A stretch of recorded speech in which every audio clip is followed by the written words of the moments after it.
Hello, ladies and gentlemen, and welcome to another episode of the Daily Friend Show. I'm your host, Nicholas Lorimer, and I apologize today. I'm definitely going to have some issues on the show. My internet is down. I'm using a different connection to try and get on, and there have been lots of power problems, which you're going to get into shortly. So that is why if you're watching on YouTube, you cannot see my face, but hopefully you can still hear my voice without too much disruption. Today, I'm joined by Michael Morris. Michael, how are you doing? I'm pretty well, thank you. I was just thinking, I've been sort of feeling a bit miserable the past couple of days at the death of Martin Amis, a great novelist and a kind of figure of his time.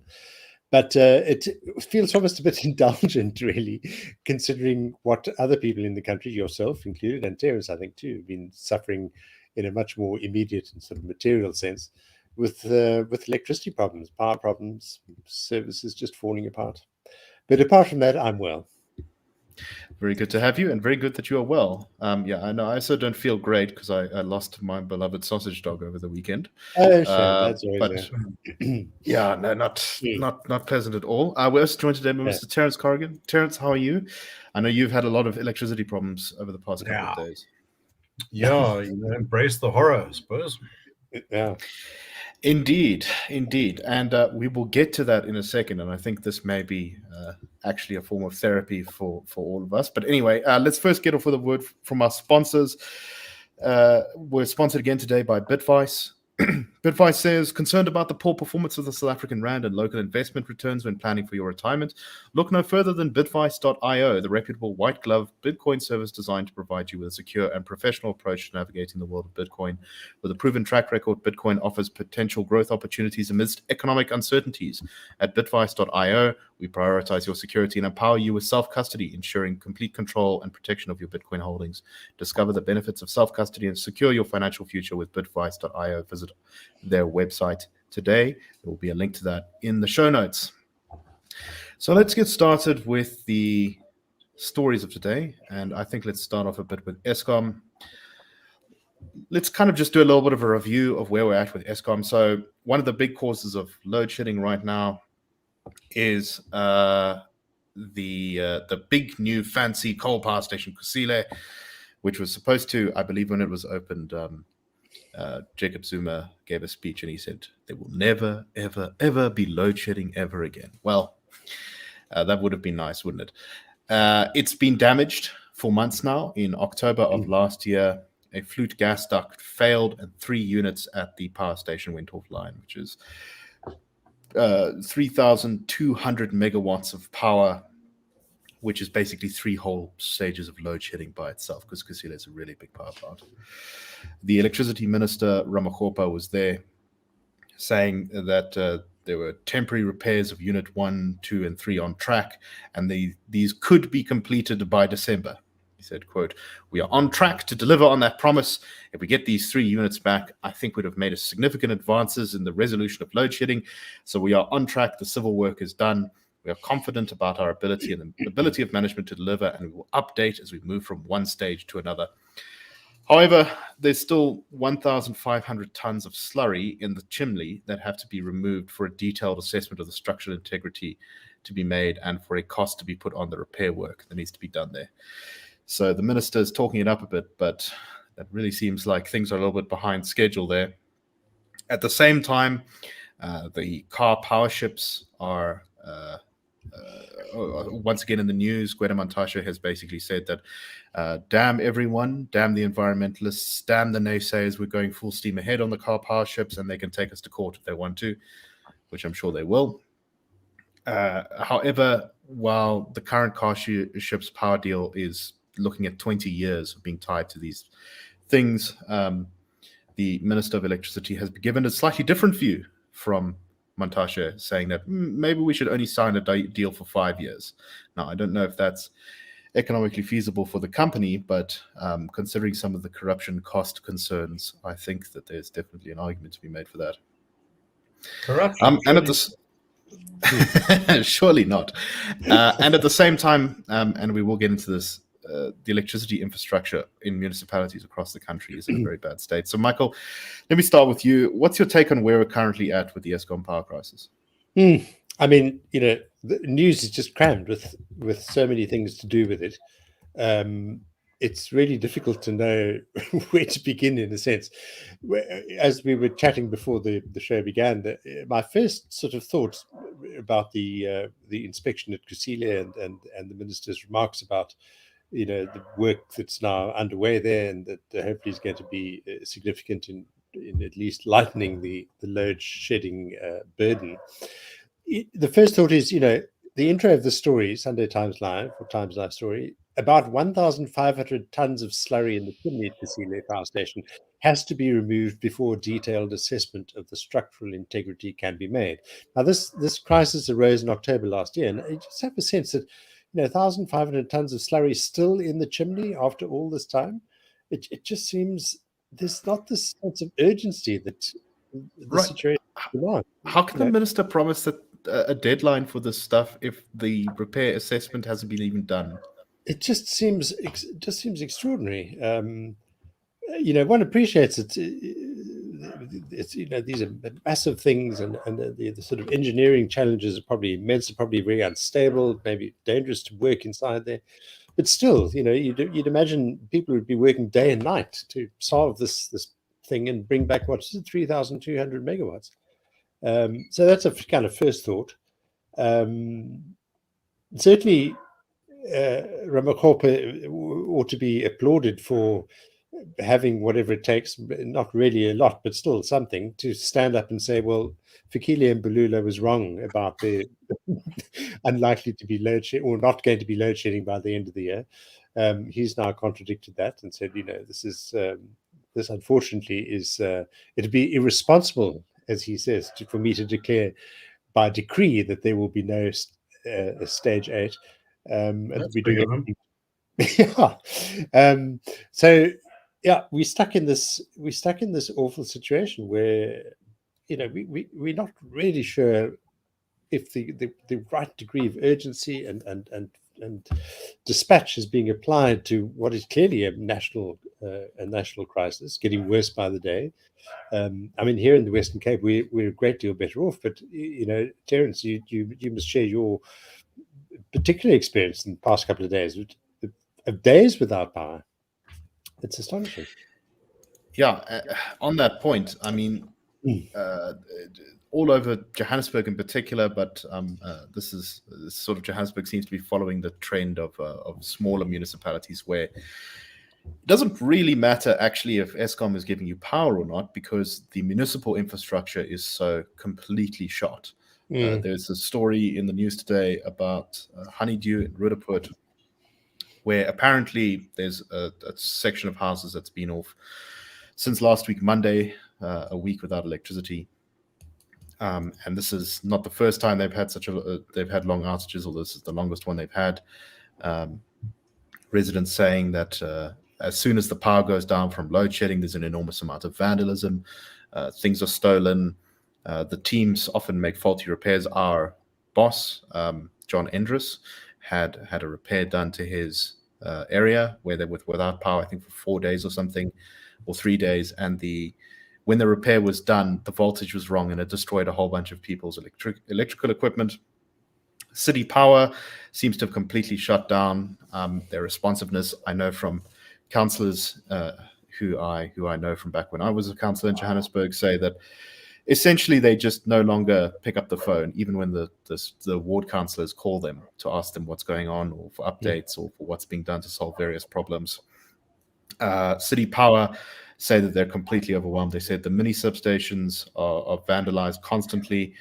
When we have the larger stages of load shedding, we lose material faster than we can replenish. We are having to replace 9 mini substations in a single week because of vandalism incidents. And not all of those are just people opportunistically taking advantage of the situation. Sometimes those are contractors who work for these entities who are on purpose vandalizing equipment so that they can be hired to fix the same equipment they vandalized. It is utter madness. Terence, do you want to talk a little bit about your thoughts on this and your personal experience of electricity issues? Not particularly, but I will. Yeah. No, no, we last week. When was it? Last week, Wednesday. We were scheduled for um, a 2-hour interruption between 10 and 12, and it came back on for about 5-10 minutes, and then went off again. And I counted, including that, including the initial 2 hours. I think we were without for 50. So it was more than two calendar days. Came back on Friday around about midday. You know, an inverter or UPS or whatever has a limited battery life. It can last for maybe 10 hours, and then it's gone. And you don't realize, well, it's driven home to you just how dependent we are on a supply of power for all sorts of things. You don't have a power supply. You don't have a cell phone. You don't have a computer. In the 1990s, I don't think it would have had this kind of effect. But we are just so used to being on our devices, and that ramps up stress. And I can imagine domestic violence and things breaking out over circumstances like that. Plus, of course, you can't cook, unless you perhaps have a gas stove. But many of our houses are configured, in the assumption that you have electricity. You can't wash clothes. So either you sort of stuck with eating cold cheese sandwiches, or it's going to be some sort of restaurant or takeout food, which all adds up. This is, I think, particularly for South Africa's middle class, it's a crush on living standards that's equivalent to burning the candle at both ends, and adding a little bit of flame underneath as well. Now, since that was sorted out, invariably, not every time, but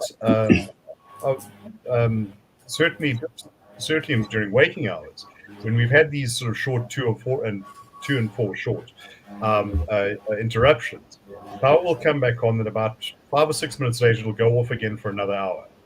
So it's like bonus load shedding for us. And I hear what Nicholas is saying, that because I'm personally not on the neighborhood group, but my wife is, and she was trying to find out what was happening the last time we had one of these after load shedding bonus outages, and they said, well, no one's picking up the call. We don't know. But yeah, this is a problem that has its roots back at least in the 1990s and probably before, that the stuff was not being maintained. And I remember that at that stage there was a lot of complaining about this, and it was written off as privileged white suburbanites don't want people in townships to get what's theirs. Well, now we all seem to be slowing down into a lowest common denominator. And I'll say this: my circumstances are probably considerably more comfortable in terms of electricity than 99% of the country. It's utter madness, and I think this is the sort of situation that many people, I think, they sort of know on one level, but they haven't fully internalized, which is the scale of this crisis is so great that if you're going to have a very big problem if you're not able to state-proof yourself. And a lot of people can't state-proof themselves because it's quite expensive. But it is right now, I think, a priority on if you actually want to maintain something like a decent standard of living, because this is just so utterly devastating. And at the same time, we've got this sort of response from Eskom, who are kind of still trying to gin up some sort of, I don't know what to call it, blitz spirit amongst the population in their social media, putting out a call to action for winter, protect our electricity supply, was this information leaflet that went out from Eskom's social media. So firstly, they claim to have done a number of things, including one of which was this very media campaign of which this leaflet is a part of, as one of the great successes of Eskom.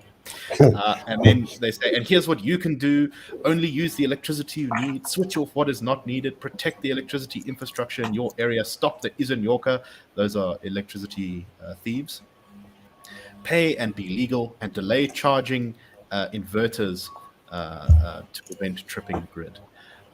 Okay, fair enough. All of that's, pretty good advice, but none of this is the kind of thing I think that that is going to make people particularly happy with Eskom. Michael, your final thoughts on this? Yes, I absolutely agree. And this request not to charge our inverters immediately, the power comes back on again. Just listening to Terence and his description of the complete unpredictability of the supply, that whenever you get it, you must in fact immediately charge your inverter, because there's no guarantee that supply is going to last. Right, it's kind of a collective action problem, right? Which is that the incentive is for each individual to charge their stuff immediately, because you don't know when the power's going to go out, and that in turn makes it more likely for the power to go out. Exactly.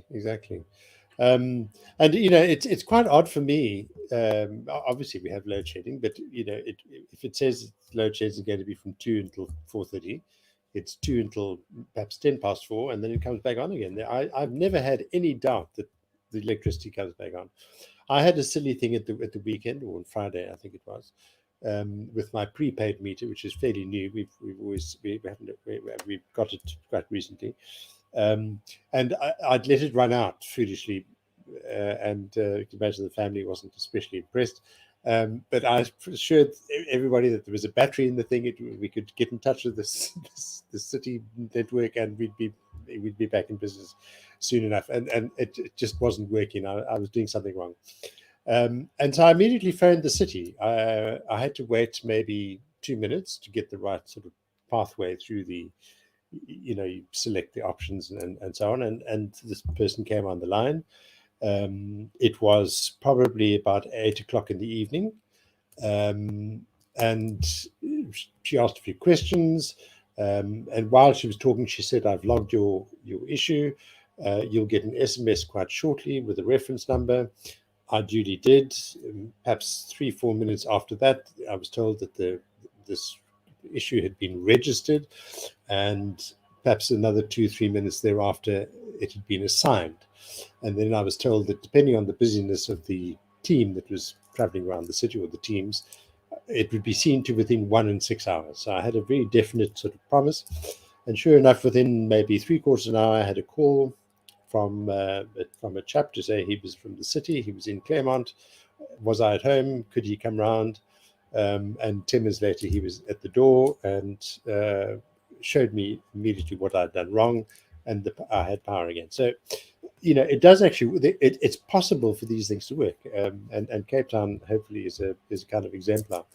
I'm sure the circumstances are very different, and Terence makes this very important point. I think is that these issues go back quite a long way, in the 90s, and we all remember those debates. You're quite right, Terence, about how if there was talk about infrastructure degrading and so on in by suburban people, it was the complaint would be it's just those who are accustomed to being pampered who are moaning. But in fact, all these things do aggregate, and they eventually lead to crisis if you don't tackle them. And it does appear that that Cape Town has cracked. It's as simple as that. I actually didn't realize it was so pleasant an experience. And man, if anything demonstrates, functional political and governmental systems, the difference that they can make in one's life. It is just, it's literally that. I shudder. I wonder if I had been a ward councillor in Cape Town, how much more pleasant the job might have been. Yes, I'm sure. Yeah. Okay. With that, let's move on to our next story. That I feel like that was maybe a little bit therapeutic for us, because we just get it out of our system. We've recently been covering a little bit in the news, and there's been a lot of discussion about it in the opinion pages across the country about the consequences of South Africa's continuing to sort of cozy up, particularly to Russia, but also to China a little bit, and how this is violating our own neutrality stance that the government has declared for itself, that it would be neutral in the sort of geopolitical clash between the West and I guess the East, to use very crude terms. But in the wake of all this, there's been lots of mutterings that South Africa may be kicked out of the African Growth and Opportunity Act, AGOA trade area, which essentially allows South Africa to sell a variety of goods back to the United States with no tariffs. However, AGOA expires in 2025, and that it's going to be renewed, and the criteria may be adjusted. And with South Africa's recent annoyance of the US, there is some speculation that South Africa may be removed from AGOA. We exported $2.7 billion US worth of goods using AGOA last year. So it's pretty big for our economy. And in light of this, John Steenhuisen from the DA went on a trip to the United States, where he says he met congressional and Senate staff in Washington, try and persuade them that South Africa should continue to be benefiting from AGOA, regardless of what the government does, and that it would not be really punishing the government, but the people of South Africa if we were kicked out. He said, quote, "Our key message to them was, don't punish the good guys while you're trying to punish the bad guys." Terence, what do you make of this? Well, I think that it's important to realize that AGOA was never designed with a country like South Africa in mind. It was designed for Africa's poorest countries. I think we call them the least developed countries, all these things. And the idea was, they would trade themselves out in the out of the developmental issues, and in so doing, the US would incentivize building institutions and basically making them democracies with market economies. South Africa has benefited mightily from that. Things like value-added products, which supposedly is what the government's big on. The industrial policy action plans and reindustrializing the country, and the Black Industrialist Program or whatever. We don't have a big enough market here. You need a country like America, where differential costs make it possible for you to compete. We can't compete with China. But it's expensive to manufacture these things in America. So that is America and Europe. So this is something where all things equal, we can do okay. The Americans don't all they don't have to punish South Africa. They just have to remove a preference they've given. And this is a unilateral thing which comes up in their Congress. They have taken other countries off it. So yes, it I think is a very, very real concern. Also, don't forget there's a big strain of isolationism in American foreign policy, and this is something that Trump played on very, very heavily. The idea that America is doing all this for an ungrateful world.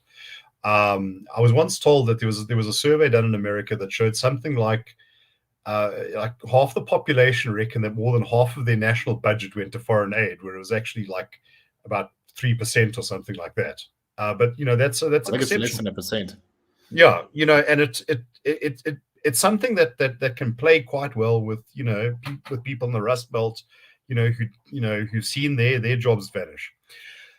Now, I think what's interesting from this point of view, and I think is that what you're seeing here is foreign policy being essentially taken out of the hands of the government. That it's not just the DA going and arguing AGOA and sort of making a pitch that South Africa is not the ANC, which I think would have been a difficult pitch to make 5 or 6 years ago. Now it's becoming, there's something changing, but it's also Cape Town, pledging solidarity with Ukraine, and the Cape Town mayor tweeting out about how he's going to have his law enforcement personnel arrest Putin. It was the premier of the Western Cape. Yeah, completely not going to happen. Not going to happen. But this is actually a global trend. Cities, subnational governments are playing an increased role on the global stage. Agreements about climate change, for instance. There's a lot there about what cities need to do. These are agglomerations of people, small but dynamic, concentrated economies can often mean more than what a large landmass can. So yeah, I think that this is a seismic shift that's taking place in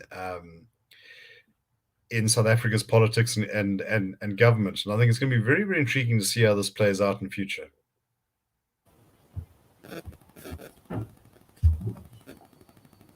Michael, your thoughts?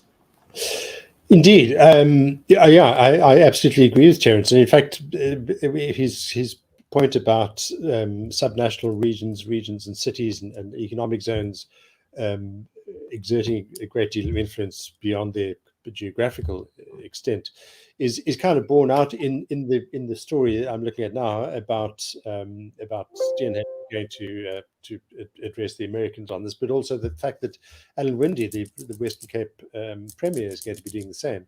And there's a note here about the fact that the US became the largest export market for the Western Cape in 2021, with citrus fruit, wine, steel, and jewelry shipped to the US.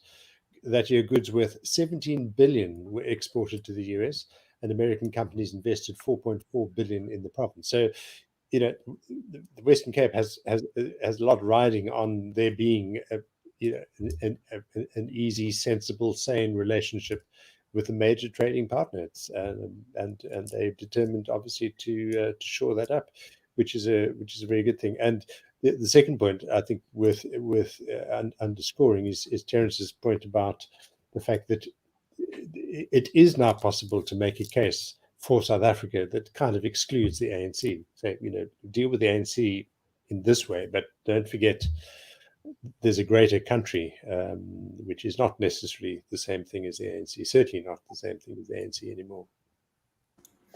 All right, let's move on to our last story very briefly. And this is, I don't know how important this really is for the country, but it's still a really bizarre story. So relatively recently, a book came out called The Outsider, the unauthorized biography of Herman Mashaba, written by Prince Mashele. And it's, fairly typical of political books that are written. It was advertised as an unauthorized biography. So it was promising to give you an inside look into the life and character of Herman Mashaba. But ironically enough, a Action SA member by the name of Brutus Malada, and I think Brutus is probably the very appropriate name here, revealed that despite being claimed to be an unauthorized biography, that Herman Mashaba had in fact paid Prince Mashele 12.5 million rand to write the book.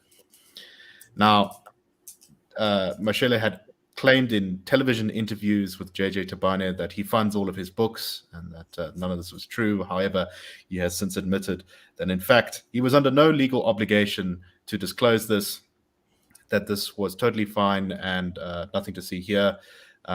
However, in the wake of all of this, the book has been pulled by Jonathan Ball Publishers, who are the publishing company, who say that they were unaware of any funding agreement between Mashele and Mashaba when they signed the publishing agreement in 2022. And they view this material as a material non-disclosure on the part of the author and as a breach of trust. Michael, what do you make of all of this?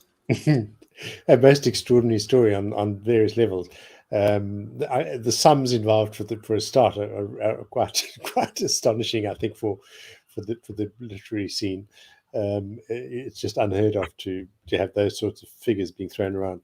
But it is simply extraordinary for somebody who is claiming to offer an unauthorized biography not to be honest enough to say, well, in fact, it's not that unauthorized. I was paid 12.5 million to write it. So yeah, it's quite something. And it's, of course, it undermines his credibility and his trust. The publishers have salvaged theirs by simply withdrawing the book, I'm sure at huge cost to themselves. But that does, kind of reestablish their moral stance on these things. how is Prince Michele going to recover from this? It's hard to see. It's hard to see how that could be possible. Terence, your thoughts?